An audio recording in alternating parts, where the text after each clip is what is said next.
범죄를 알면 심리가 보인다.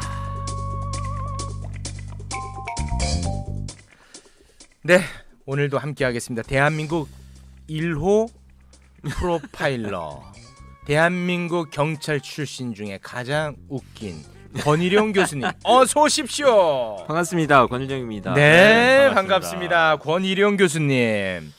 정말 많은 분들이 권일용 교수님이 나오는 금요일만 기다리는 것 같습니다. 오늘도 한번 웃겨주시기 바랍니다. 아니 웃기라고 그러면 어떻게 웃겨? 아 근데 그 매번 해내시니까 매번 가능할까? 네 가능합니다. 오늘은 안 웃길 수 있어요. 근데 내가 왜냐면 이걸 체계적으로 연구 발표해 오늘. 아 뭔가 또 연구 발표합니까? 방귀인데. 방귀. 그렇지. 요거는 이제 연구 맞는 발표야. 키니까. 아니 그게 아니라 네. 한 달 전쯤에 내 집사람 뭐 싸웠어요. 이렇게. 네네. 우리 뭐 늘 싸우니까. 네. 근데 문을 쾅 닫고 방에 들어갔는데 누가요? 집사람이 아 감히 내가 그럴 수는 없고. 그래서 이제 두 분이 싸우고 한 사모님이 5분쯤 들어갑니다. 있으니까 음. 큰 무슨 종이 스케치북 같은 걸 실은 막 찢는 소리가 나는 거야. 아유 이거 방에서. 큰일 났네. 야, 결혼 사진은 찢는구나. 아 문을 탁 열고 들어갔더니 네. 자기 혼자 네. 이불을 머리만 쓰고 머리만 이불을 쓰고 머리에만 이불을 쓴다고요? 어. 그리고 방귀를 끼고 있는 소리야. 북 이렇게 종이 찢는 저기 것처럼. 씻듯이 큰 스케치북. 큰 스케치북 있잖아. 마분지 같은 거. 그래서 내가 어. 그걸 정리를 했어. 네. 세 개의 유형으로 나눴어요. 방귀의 그 유행을. 큰 책이 있어. 근데 네. 이게 세계 최초 이거 유형화야. 네. 큰 책이 있어요. 큰 채. 아주 두꺼운 책. 두 번째. 제러미 너피킨이 쓴 그 공감의 시대 같은 거는 진짜 이렇게 두껍거든 책이. 네. 이거는 완전 북이야. 응? 네. 이 단편집이 있어. 단편집 갑니다. 그냥 북이야. 아 그거 뿍. 근데 중간에 전집이 있어. 전집 있습니다. 1편부터 10편까지. 어. 북북북북이지. 뿍뿍뿍뿍. 그래서 이 전집이 나올 때 네. 내가 항상 그만을 하거든. 전집 나올 땐 그만이야. 야 외치거든. 전집 그만. 그만. 음. 여기서 끝나. 3편에서 끝나. 18편까지 못 가. 그만. 그런데 네. 그 다음 날 내가 병원을 갔어요. 병원에 갔는데 네. 동네 병원 이렇게 기다리고 있는데 좀 약간 나이가 드신 어르신이 그 데스크에 와가지고 신청서를 쓰면서 네.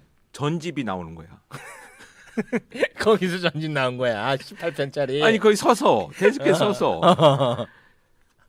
그래서 나도 모르게 그만한 거야. 처음 본 사람인데 그만 3편까지만 4편은 안 돼. 이 어르신이 나를 딱 보더니 끝. 네가 더 얄미워.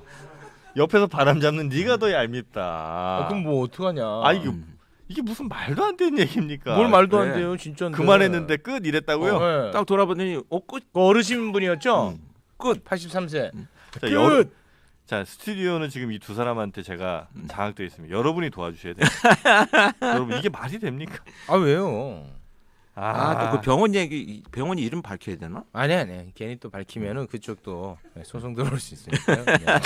다 좋아하잖아요 사람들. 그래 웃고 넘어갑시다 그러면. 네, 뭐 좋아하잖아요. 왜 그래요? 이상하신 분이네. 이거 3편까지만 해 그만. 여자 어르신이 알았어 끝.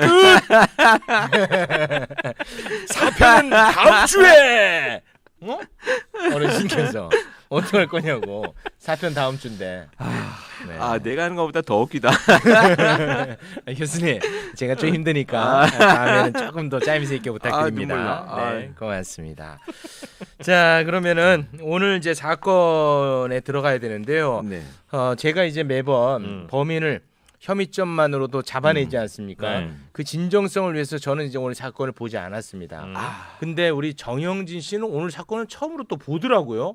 보더니 정영진 씨가 한마디를 했습니다. 네, 이거 예전에 제가 인터넷 신문사 할 때인가 하여튼 취재를 했던 내용이에요. 마침 그래서 이 피의자도 만나고 뭐 가족들도 만나고 주변 사람들 다 취재했던 그 기억이 좀 있는 아주 깊숙이 취재를 했던 끔찍한 사건입니다. 끔찍한 네. 정말 무시무시한 사건입니다.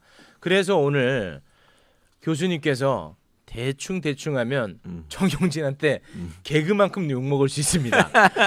정영진이 더 많이 할 수도 있어요. 자, 그러면 오늘의 끔찍한 사건 속으로 들어가 보겠습니다. 아 이거 어떡하지? 그 괜히 이 사건을 했나? 엄청 고민되네 갑자기. 자, 이게 웃을 수 있는 사건이 아닙니다. 매우 끔찍하죠. 네, 저는 이제 진짜- 사건을 보지 진짜 무서워 이 못했지만. 사건. 네. 근데 며칠 전에 음. 그 경기 파주에서 50대 여성 살해하고 시신을 훼손해서 벌인 사건이 있었는데요. 이거 30대 남성이 중형을 선고받았거든요. 이 사건은 지난 5월 16일에 파주에서 자기 집에서 50대 여성을 살해하고 나서 이제 훼손해서 유기한 사건으로 재판에 넘겨졌는데 이게 지금 말씀드릴 사건은 2006년도에 굉장히 그 행동이 유사한 범죄 행동이 유사한 사건이어서 제가 이제 2006년 준비를 했죠. 토막 살인 사건입니다. 네. 2006년 10월에 인천 강화군에 있는 선착장에서 이제 그 갑자기 이때쯤이면 여기 강화도 여기 선착장에는 사람들이 굉장히 많이 몰립니다. 아, 10월에요. 네, 그 뭐 단풍 구경 오는 분들도 많이 계시는 네. 그런 시기인데 선착장 모서리에 끼어 있던 그 이 물건을 발견하고 어떤 사람이 놀래가지고 사람들을 모아서 해경이 현장에 도착을 했더니 마치 마네킹인 것 같다라고 신고를 했는데 이 사람 손이었던 거예요. 아, 어디에? 그 선착장 그 돌틈에, 틈바구니 돌틈에. 돌틈에 돌틈 몰랐죠. 아, 돌틈. 교수님 돌틈이라고요. 돌틈에 그냥 쓱 넘어가시더라고. 못 알아듣잖아. 돌틈에 끼어 있었고 네, 이게 계속 마네킹, 잡아줄게요. 네, 내가. 마네킹인 줄 알았더니 봤더니 사람의 손이었던 사람이, 거죠. 와, 벌써 무섭다. 그래서 이제 이게 표피가 벗겨져 나가면 아휴. 굉장히 지문 채취하기가 어렵습니다. 그래서 이제 수사를 시작해서 이제 이 밝혀진 사건인데요. 중요한 것이 이제 이 지문을 채취해야 되잖아요. 근데 이거 그 사실 이거 바다에서 물에 빠져 있다가 나온 시신들 지문 채취하기가 가장 힘듭니다. 훼손 정도가 심하군요. 이게 이제 물에 불려 있어가지고 바다 물 속에 있다가 공기로 나오면서 급격하게 부패가 진행이 돼요. 아, 부패가. 네, 그래서 이 지문의 용선을 가지고 사람을 찾기가 굉장히 힘든데 네. 이 엄지 손가락만 와상문이라고 밝혀졌습니다. 이게 와상문이 지문이 4가지 종류가 있는데요. 궁상문 있고 재상문, 와상문이 이렇게 있는데 여기에 해당되지 않으면 이제 변태문이 또 있어요. 그래서 각각의 지문 특성에 따라서 그 이제 채취가 되면 그 지문으로 경찰청에서 이제 사람의 신원을 확인하는 건데 이렇게 부패가 되면 이거 지문도 찍히지가 않을 뿐더러 네.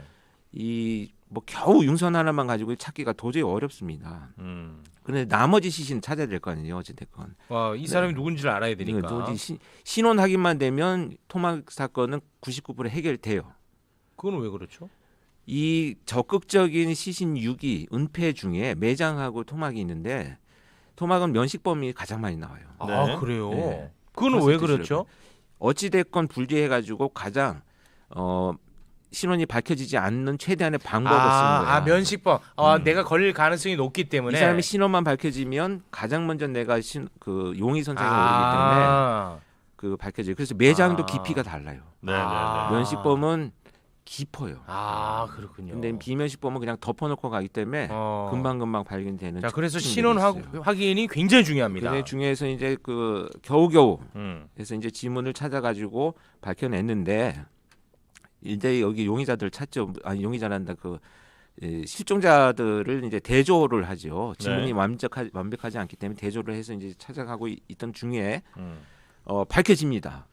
고양시에 거주하던 중년 여성 박 씨라는 신원이 밝혀집니다. 아, 다행이네요. 그래서 밝혀져서 그 사람을 집에 가봤더니 네. 남편 김 씨가 있어요. 네. 남편. 그다음에 아주 장성한 아들이 있는 가정주부였던 겁니다. 네.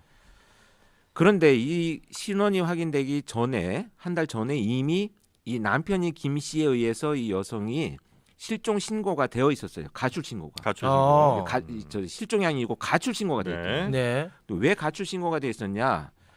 이 은밀하게 조사를 탐문을 해봤더니 이 남편이 사실은 내 아내가 실종이 아니고 가출 신고를 한 이유가 다른 남자하고 바람이 나서 가출을 한 거다. 이렇게 주장을 해서 이제 가출 신고만 해놨던 거예요. 네. 자 여기서 사건을 한 번도 들여다보지 않았던 최욱 씨가 네. 추리를 네, 제가 해보시는 추리합니다, 겁니다. 오늘은. 자, 1번 용의자 남편. 네. 바람 나서 자기 처가 나갔다고 가출 신고한 남편이 1용의자. 이 용의자는 그러면 바람 난 남자. 네. 3용의자는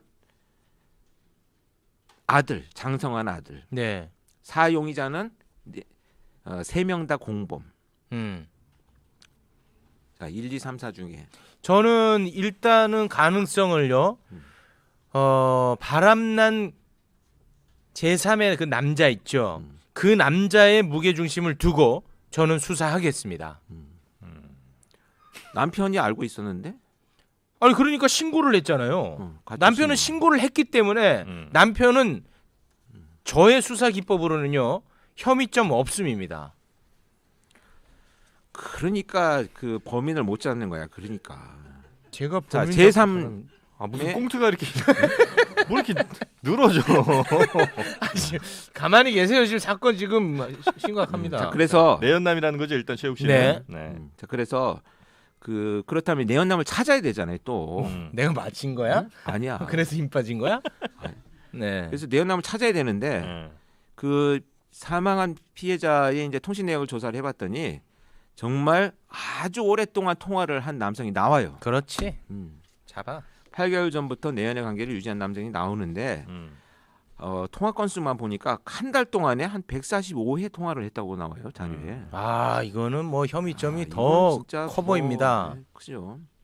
아주 뜨거웠던 사이죠. 근데 이 실종이 이렇게 오래됐잖아요. 이제 지금 한 달이 지났는데 이 내연남을 찾아가 봤더니 내연의 관계를 맺었던 남자는 그 자동차 정비소에서 근무를 하고 있는 사람인데 뭐 실종이 되든 말든 열심히 일을 하고 자기 삶을 살아가고 있었던 거예요. 너무 네. 태연하게. 너무 태연하게. 아 문제가 심각한데. 근데 증거도 없고 네. 또 뭐 그런 상황에서 체포를 하면은 뭐 사실 자백밖에 없기 때문에 네. 현행법에서는 인정을 안 하죠. 네. 유일한 자백은 증거로 채택하지 않는다. 그래서 이 조사를 하기 시작을 합니다. 자백이 경찰이. 유일할 경우에는 증거로 채택하지 채택하지 않는다. 네. 않습니다. 그게 더 정확한 표현입니다. 정영 씨 표현이. 네, 맞아요. 네. 자백을 쉽게 하시네. 자 그래서요. 그런데 이제 그 휴대전화를 발신지 추적을 해보니까 그 박여인이 가출한 당일인 9월 14일부터 다음날 8시까지 같이 있었던 것이 확인이 됩니다. 아. 그래서 정말 이제 의심을 더 사게 되죠. 네. 그리고 나서 이 A 씨는 그 피해자가 가출할 당시에 함께 영덕으로 여행을 갔다라고 하고요. 29일 통화가 마지막이었습니다. 그래서 30일부터 연락이 되지 않으니까 이제 이 여자가 연락이 안 되니까 자기는 그냥 그런 줄 알고 내버려 뒀다는 건 얘기예요. 같이 있었고 여행도 갔다 왔는데 그 다음날 갑자기 연락이 안 되더라. 그래서 그냥 그런 줄 알고 있었다. 네. 뭐 이렇게 진술을 합니다. 네. 오늘 정영 씨 때문에 네. 괜히 아주 디테일해지는데 이거. 교수님이 원고 보고 한 건 처음이야 또. 혹시 또 꼬투리 잡힐까봐. 편하게 하세요. 편하게. 제발 마음 편하게 하세요. 나 지금 편해. 네. 그런데 이제 뭐 그 통신 내역을 해보니까 그 네. 시신이 발견된 장소나 이런 곳에 전혀 가는 흔적이 없는 거죠. 아 네. 그래요? 그래서 두 번째로 지목한 용의자는 이제 일단 남편이잖아요. 가출 네. 신고를 했기 때문에 어. 남편을 용의존상에 올려놓고 알아보니까 남편은 자기가 신고를 했고 네, 했잖아 신고를. 그리고 평소 뭐 그런 일들이 있었지만 그 뭐 이 사람이 범행을 저지를 정도로 폭력적이진 않아라는 평가가 많았던 아 거예요. 그래요?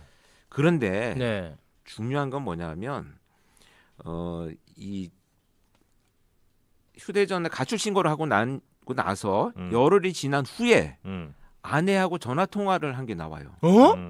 아, 실종된 가출 신고를 한 아내와 야 이거 전화 문제 통화를 한 게 있다. 나와. 그리고 나서 통신 내역을 조사를 해봤더니 기지국이 그 시신이 발견된 강화도 일대를 돌아다녔던 흔적이 나옵니다. 아. 이 남편이. 아, 네. 남편 혐의점 네. 매우 무겁게 보겠습니다 저는. 그런데 여기도 심증밖에 없잖아요, 사실. 네. 뭐 휴대전화, 뭐 난 여행 갔었다 이런 거 아무도 채택 안 돼요. 그래서 이 경찰이 일단은 내연남보다는 남편한테 용의점을 더 두고 이제 수색을 시작을 했는데 집 주위에서 이제 수색을 하다가 혹시 남편의 집 주위. 남편의 그러니까 이 예. 피해자의 집이죠. 네네. 집 주변을 수색을 하다가 재활용품이 수거된 옷 같은 거 재활용품 있잖아요. 네네네. 그곳에서 이제 수거함을 뒤져봤는데 네. 아무것도 없는 거야. 네. 그래서 이 수거함이 언제 수거해갔느냐, 수거해가는 사람한테 혹시 또 뭐 집에서 범행이 벌어졌으면 피 묻은 옷이나 이불이나 이런 게 있을 수 있으니 네. 정말 이건 혹시인데 음. 이 혹시를 갖고 수사를 한 거예요. 음. 그래서 그 재활용품을 수거한 사람한테 전화를 겁니다. 네. 걸었더니 이 사람이 받자마자 네. 경찰입니다 했더니 그 피 묻은 청바지 때문에 전화를 했느냐 이렇게 얘기를 하는 거죠. 와, 경찰도 대단하고 그분도 대단하시네. 그렇죠. 경찰이 딱 전화하니까 네. 그 피 묻은 그 바지 때문에 당신 그러시냐? 전화한 거죠. 와. 이게 뭐가 문제 있는 거죠. 이렇게 얘기가 나왔던 거예요. 사실 의류 수거함에 옷이 없으면 그냥 없는 걸로 끝낼 텐데 보통 우리 교수님 같은 경찰분들은 우리는 그냥 거기 뒤지지도 않지. 오늘 자백이 자랑이다. 쉽네. 자랑 큰 자랑이야. 근데 그 경찰은 진짜 대단하네. 그걸 확인했고 그리고 수거해간 분은 딱 말을 해줬고. 그런데 자기가 그래서 왜 그랬냐 했더니 그것을 피가 묻어 있어서 그래도 세탁해서 좀 좋은 청바지여서 한번 입으려고 가져왔는데 너무 이게 좀 피도 오래되고 해서 그냥 내가 기억을 하고 있었다. 근데 혹시 문제가 있어서 전화한 거냐라는 얘기를 한 거죠. 그런데 더 문제는 뭐냐면 그게 과연 이 남편의 것이냐 아니냐를 이제 확인할 방법은 또 없는 거예요. 거기서 뭐 DNA도 나온 것도 아니고 그래요? 피도 안 나오고 이 사람이 이미 버렸고 그래서 버렸어요. 모호해져 버리는 거죠. 사건이. 근데 이제 혐의점은 점점 이제 그쪽으로 다가가고 있는 거죠. 네, 남자 쪽으로 저는 가고 있습니다. 수사팀이 혐의점이 남편한테 다가가기 시작을 하니까 이 사건이 강화나 이런 데서 사건이 벌어져서 막 유기되고 그런 게 아니고 집에서부터 애초에 벌어진 것이 아니냐라는 추론을 하기 시작합니다. 그렇죠. 그래서 이제 CCTV 확인을 해봤더니 네. 결정적인 단서들이 나오죠. 실종이 된 이제 그 가출 신고를 하는 10월 2일 오전 10시쯤에 엘리베이터를 타고 같이 내려오는 장면이 찍히는데 네. 몇 시간 후에 남편이 뭔가 이불에 물체를 쌓아가지고 둘쳐매고 나오는 것이 이제 찍힙니다. 그리고 나서 차량에 싣는 장면이 찍히고요. 그다음에 검은 비닐봉지들을 막 수거해서 들고 다시 또 올라가고 막 부지런히 왔다 갔다 하는 것이 찍히죠. 그래서 이제 일단 체포를 합니다. 이 남편을 체포해가지고 영장을 발부받아서 이제 내부 감식을 시작을 했죠. 네. 그랬더니 이제 화장실, 배수구, 욕실 이런 데서 네. 루미놀 반응이 나오기 시작합니다. 그 혈액 반응. 루미놀은 이제 혈흔 내 반응을 혈흔 하는 반응. 거죠. 그래서 이제 이 추궁을 해서 체포 자백을 받았는데 범행을 한 이유를 보니까 참 답답해요. 답답한 게 뭐냐면 결혼한 지 25년 차가 됐는데 맞벌이를 하던 탓에 서로 간에 관심이 별로 이제 없어지기 시작을 했다고 합니다. 네. 아이는 장성에 있는데 네. 그런데 그런 이제 부부간의 어떤 거리감들이 생기면서 이 여성이 다른 남자들을 좀 만나기 시작을 했던 것 같아요. 그래서 여러 사람을 만났는데 이 남편은 그래도 가정을 지키기 위해서 아이도 크고 하니 매번 그냥 그만해라 이렇게 넘어갔는데 이 사건이 벌어지기 전에 10개월 전에 이제 이 박 여인이 아까 우리가 찾았던 최우 씨가 지목했던 그 내연남을 사귄다는 것을 남편이 알게 된 거예요. 그래서 이 아들하고 심지어 둘이 찾아갔어요. 남자를. 네. 그래서 내 아내와 이제 그만해라. 우리가 이렇게 큰 아들도 있고 한데 상처가 되니 그만해라. 정말 무릎을 꿇고 애원을 헤어져 했지. 달라고 사과를 사정을 했는데도 불구하고 이혼을 나는 이미 당신 처 때문에 나는 이혼했다. 뭐 이렇게 얘기를 하고 이제 그러니까 그 내연남은 이미 자신은 이 사망한 여성과 이제 만나기 위해서 자기 부인이랑 이혼도 했는데 그리고 왜 안 하느냐 이제 이렇게 얘기를 했다는 거죠. 얘기를 했다는 거죠. 그래서 이제 도저히 답이 안 나오니까 자기 처를 이제 설득하기 시작합니다. 야, 나 가서 그쪽에도 얘기를 했고 너도 그러하니 너도 좀 그만해라 했더니 이 여성이 야, 그쪽 남편은 깨끗하게 이혼을 해가지고 지금 기다리고 있는데 너는 왜 이렇게 하느냐? 구질구질하게 이렇게 했다는 이유로 이제 거기서 이제 분노 범죄가 일어난 거예요. 그러니까 순간적으로 분노가 일어난 겁니까? 살인을 저지르려는 의도는 없었는데 주장에 의하면 그래서 이제 시신을 훼손해서 이제 버렸는데 끔찍한 것이 이제 나머지 버리지 못한 부위들, 얼굴이나 이런 부위들이 이 결국은 집에 보일러실에서 발견이 됐어요. 이런 걸 보면 사실은 이게 비계획적인 범죄다라고 하는 것에 대한 흔적들은 좀 찾을 수 있습니다. 원래 계획이 있었다 그러면 이런 흔적들을 사실은 증거를 인멸하기 보다 더 계획이 수립이 되어 있었겠죠. 근데 뭐 살인 사건을 저지르긴 했지만 그래도 뭐 가족이기 때문에 남겨뒀다 이런 건 아니고 증거 인멸에 실패를 한 것 같아요. 그래서 어찌됐건 이 결국은 이런 정황들이 있으나 그것이 범죄를 합리화할 수는 없다라는 이유로 무기징역이 선고돼서 무기징역 선고됐구나. 실형을 지금 살고 있습니다. 네. 그때 이제 현장 검증할 때 그걸 생각해 보니까 있었던 것 같아. 제가 현장 검증할 때. 현장 검증할 때 그래서 다리에서 이렇게 비닐봉지 던지고 뭐 이런 걸 아마 됐었어요. 재현하는 걸 봤어요. 네. 근데 이제 그때 굉장히 하여튼 관심이 갔던 포인트 중에 하나가 사실은 아예 묻힐 수도 있는 사건인데 그 손 하나가 정말 멀리 간 거거든요. 그러니까 그 다리에서부터 그 선착장까지 발견된 그래요? 선착장까지가 하여튼 몇십 킬로 아마 될 거예요. 와. 그러니까 사실은 거기에서 이렇게 딱 사람들 눈에 띄기란 정말 확률적으로 매우 낮은 건데 근데 어쩌면 너무나 억울해서가 됐든 아니면 하여튼 이건 꼭 알려야 된다는 뭔가가 있었든 그렇게 이제 발견됐다는 게 아주 그때 충격적인 사건이었죠. 네. 그 증거 하나가 이렇게 딱 떠올랐던 거죠. 그렇죠. 그거 없었으면 그게 이제 예를 들면 바다에 가라앉았거나 그럼 무조건 묻히지. 아니 뭐 아예 다른 데로 흘러갈 가능성이 훨씬 더 높은 거니까 그렇게 됐으면 아예 이제 발견이 안 됐을 그렇죠. 텐데. 흘러가 가지고 심지어 그게 이제 더 부패가 돼서 신원왕이 안 됐다면 끝난 거죠. 며칠만 늦었어도 사실은 안 됐겠네요. 미제로 갈 가능성이 높죠. 뭐 끔찍한 사건인데 그나마도 좀 네. 다행이긴 하네요. 그래서 이제 그 머리 부분이 이제 집에 있었잖아요. 봤어 그것도? 더 이상 얘기 안 하겠습니다. 그런 장면을 내가 너무 많이 보다 보니까 그냥 내가 퇴직한 거예요. 그래요? 네. 힘듭니다, 그거 진짜. 네. 힘들어요.